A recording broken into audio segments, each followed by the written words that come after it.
and I was moving around until they were laughing at me. So of course, this might like inhibit my movement, and that might be, yeah, we're gonna be okay now. Because we went to a lot of trouble to get that, huh? Help yourself. Help myself. I appreciate that. I'm sorry about that. No, you're doing fine. You're doing okay. You're doing fine. First of all, good morning, and thank you for having me back. As she mentioned, I was here for the tea, and man, I had an awesome time. I think I may have had a better time than they did. So I want to say thank you to everyone. Thank you. Thank you to my soror, Tanisha, who I still have to talk to her, seen her myself. She just sends about 4 emails a day. We need to be here doing something about something and something else. Thank you very much to the gentlemen. They have been very receptive. Thank you to the women who have just helped me and have been received. I am so glad to be here today. So, in preparation for this day, I kind of went through a few things, and I just couldn't. I brought a couple of things, and based on what I've seen today, I don't know that I am as I don't know, are those messages strong enough for what y'all have done today? So bear with me for a moment, because we're going to take a little journey designed just for you. One of the things that I want to talk about today is being able to do a few things. One is your spiritual tenacity. 2, winning. Anybody in opposition to those 2 topics? Are we okay? We're good there? Okay, great. Well, let's bow for a moment, and we're going to pray. Lord God, I thank you right now for these hands that I hold. And Lord God, I thank you right now for your precious spirit and anointing. I thank you right now that you're going to give me exactly what you would have me to say. And Lord, allow it to land on fertile soil, tilled and primed, just for what you want done today. Lord, I thank you right now, fresh, for being allowed to come here and do your work and be in your will and inside of the messages you have delivered. Thank you so much, Father God, for investing in me and anointing me and providing me whatever it is you need for me to have to be able to serve others. Lord, I thank you right now for those things that you've done within each of us. And Lord, something said, be done and said today that will allow others to come out and come forward into the calling that you have on their lives. It is in your Son Jesus' name that I pray and ask it all. Amen. Amen. Let's see how long I can make it without that microphone. Can you all hear me in the back? You got me? There's one thing that I've learned about myself most recently, and people have laughed about it. But when I am in prayer, I get into this special place and my voice just drops into an inaudible experience where no one around me can hear me pray. And when I heard that about myself, I said, who, me? You couldn't hear me? They said, oh no, not you. When you pray and something happens, it just becomes a conversation between you and God, and not even the person next to you can hear you until you say, amen. So I've learned to try to use a microphone when I pray, because otherwise it might have been some whispering, inaudible thing that you weren't a witness to, and we don't want that at all. So again, I love Cheryl's introduction because she's just so warm, and she's just so friendly about it. She's just so passionate about it. And I laughed. I said, you don't have to say all those things. She said, but I am going to talk about that degree from Lamar because we have a common bond, and that's very important. So you all have spent a good bit of the weekend together. You spent Friday together, Saturday together, and you traveled here. And now we're here Sunday morning closing this thing out. Is that correct? Yes. Okay, very good. Well, let's talk about a few things. The first thing I want you to understand is that today we're going to talk about winning. But I want to talk about winning from a different definition. I want you to embrace winning, not by a win or loss. Anybody in the room play basketball? Y'all so shy about holding them hands up. I'm not going to challenge you to a tournament. Thank you. Thank you. The Reverend raised his hand for me. On behalf of ministers, I'm raising my hand. Thank you. I appreciate that. Because let's try this again. Does anyone in the room play basketball? Yeah, but Okay, that's a little better. Any football players in the building? Oh, we raise our hands high for that. Okay, basketball just might not be our primary sport. That's what it was. It was not our primary sport. Anybody play spades? I know y'all don't have no problem. See, I got some more things. That was a more universal hand thing. Okay, that worked for me. Okay, that's great. So, in the game of spades, there's typically a winner and some losers, right? There's a winner and some losers. So those of you who, unless you all are playing partners, and there's an equal amount of winners and losers. right? Is that what we do? Dominoes? Okay. So there's one winner sometimes and 2 or 3 losers and such. But I want to challenge you today to redefine winning from a win-win. We talk about it in corporate America all the time, but I want a win-win situation. And I want to channel our thoughts into that today because here's what happens. That win-win is what we need. Now, we talk about winning, and I say let's redefine this. I have recently been challenged in my personal life. And this is going to come probably as an amazing surprise to all of you. But I've been challenged in my personal life at this point in time. And what I'm going to embark upon is one of the biggest challenges I've ever had. And I've done a whole lot of stuff, so you think, well, this little thing can't be anything to her. But this is about to be the thing that challenges me. Are you ready? I'm about to start a girls' basketball team. He started laughing. He said, you know what I'm talking about. See, it was one thing to say it's one thing to play basketball, but now I added girls' basketball team to it, right? And so what happened is that my daughter is 13 and she plays basketball and she loves basketball. The problem is though, is that she needs to be somewhere nurturing and fulfilling. I gotta get involved in this process because I've been watching this situation. Now a few years back, some students I taught said, well, you know, you need to be the coach. Like the coach of what? I said, you can coach something, you can coach basketball or something. And they just said, or something. And I was real confused to me because I'm sitting there thinking, now I did not indicate to you anywhere during these math lessons that I could coach anything. They said, well, you can coach. These are 15 and 16-year-olds telling me, the grown person that I thought I was, that I could coach. I said, well, I don't know anything about basketball plays. Oh, they said, oh shoot, you can find it on the internet. Now, being that, you know, some of you heard me at the T, for me to have any, like, reservations about doing something that's probably very new. So, of course, I'm sitting there going, okay, that's great. Thank you, sweetheart. Let's move on. We're going to keep it moving. And I never gave it another thought. But yesterday, during her, between that 3-game tournament, between the games 2 and 3, I told the coach, I said, well, I'm going to give the talk this time. He said, okay. So I gave the between game, encouraging, this is what we did well, this is what we need to work on, this is what we're going to do next, conversation. And after I started doing it, I was sitting there thinking, this is what they were talking about? Got to give that some more thought. Now, mind you, I'd already started the basketball thing. I built the logo, and I've got somebody, you know, but I told somebody else they were going to coach. I was just going to do the recruiting. But here's where we're going with this. In basketball, it's not a win-win. Normally there's a winner, there's a loser.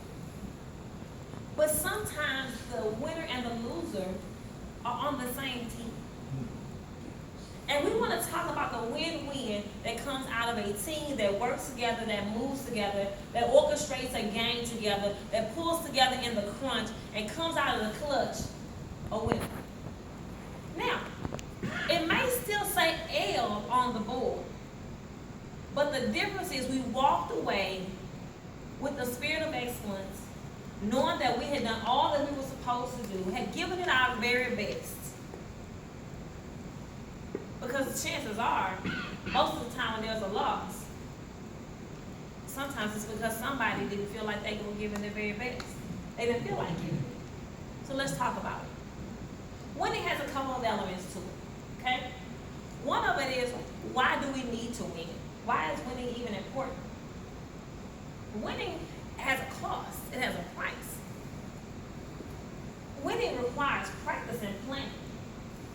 Now, I'm going to apologize up front because I'm probably going to say some things today from a team perspective that might hurt a few feelings, and we'll talk about it afterwards, and I'm going to apologize up front.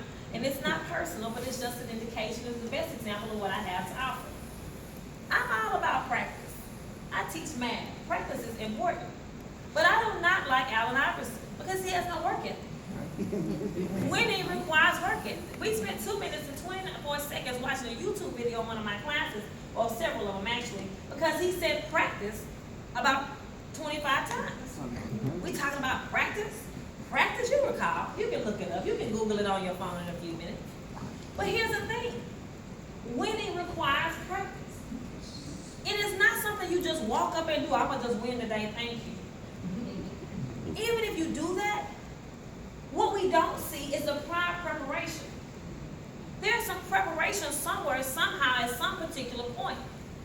So in reference to these little girls, the current coach wants them to do things they've never done before. They don't have that innate instinct. And I'm glad that you have elders here today, because those of that's that innate instinct, it's just done. They like think it and it's done. They talk about it and it's over with. They finished it, figured it out, and it's done. But the rest of us have a little bit of struggle, would you agree? So that's the piece that we bring to it. The other part that we need to bring to it is that every one of us is a winner. Yes. I spend so much time mentoring men and women who think, well, I just can't. Why can't you? Did somebody tell you that? Why are you espousing that belief? That's not okay.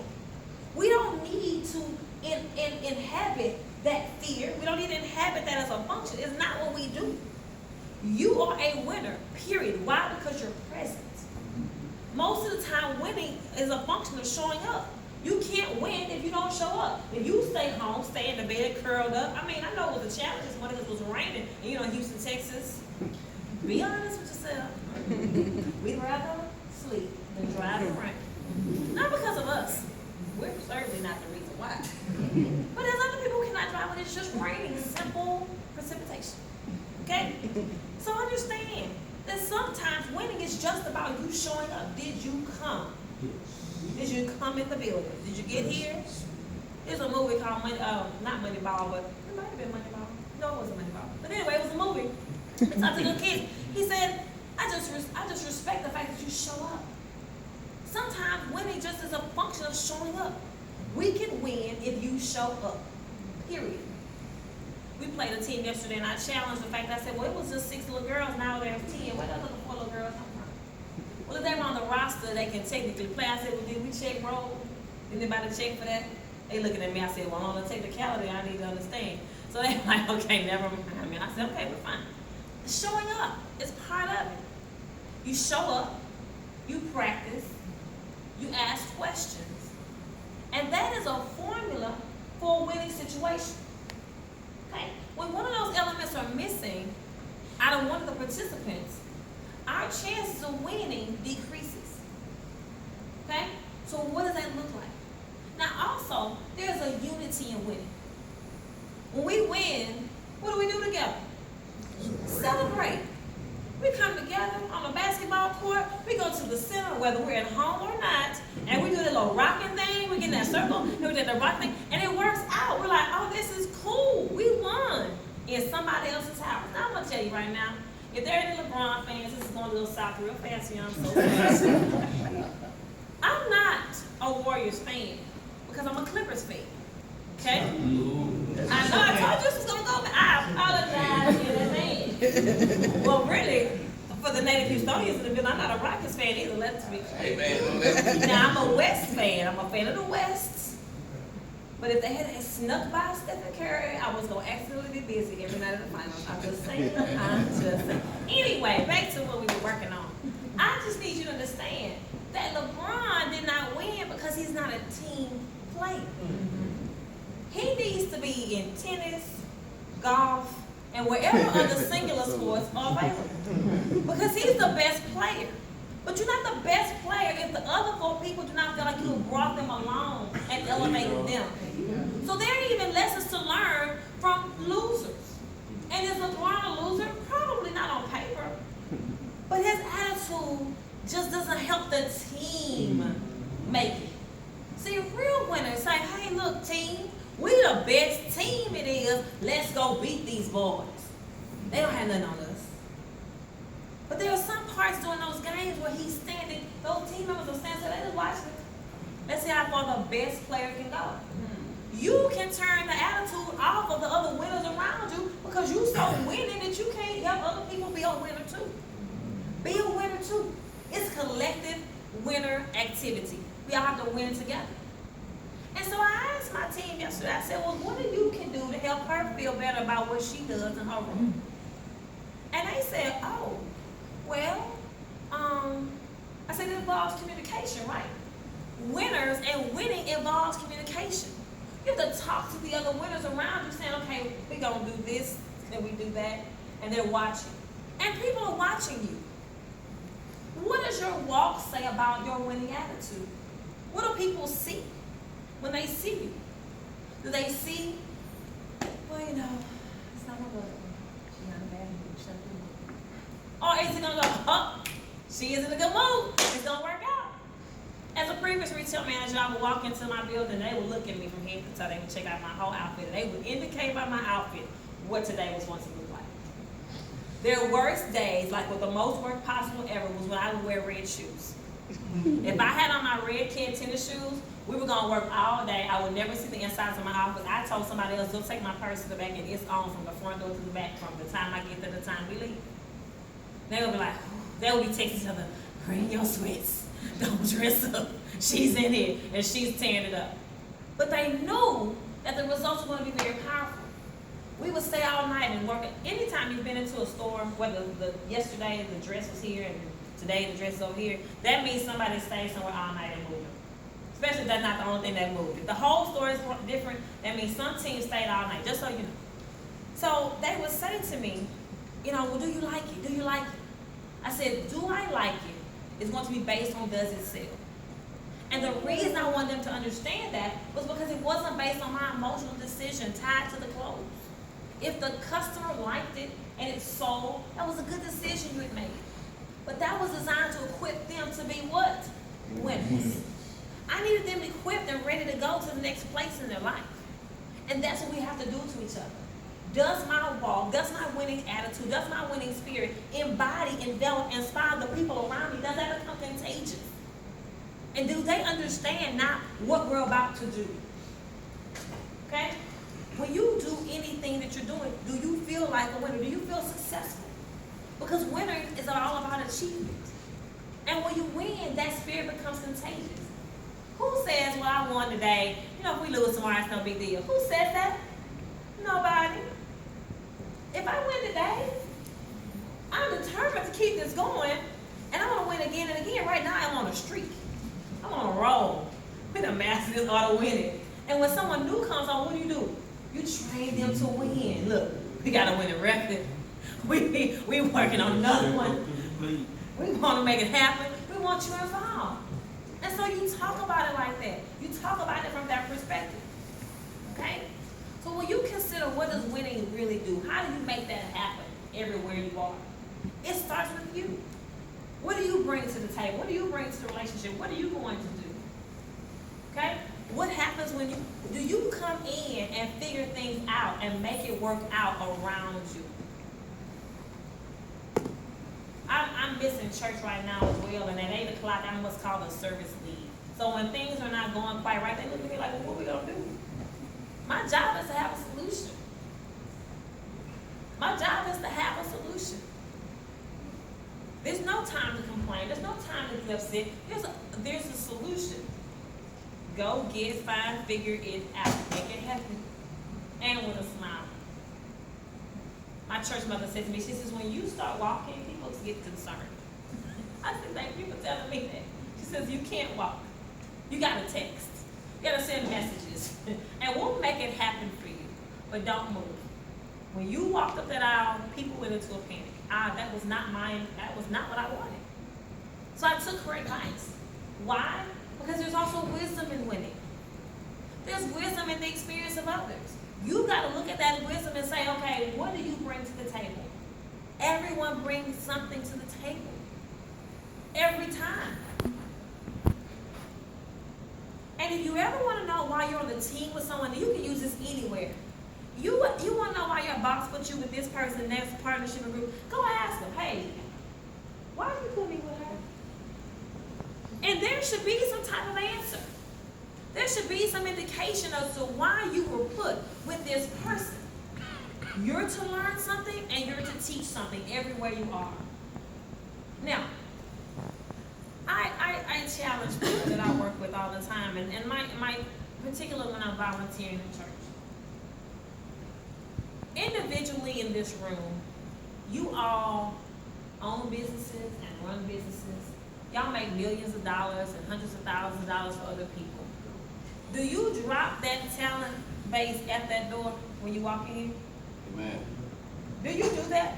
When you get in this room with everybody amongst you, do you forget what you do over there for the other people?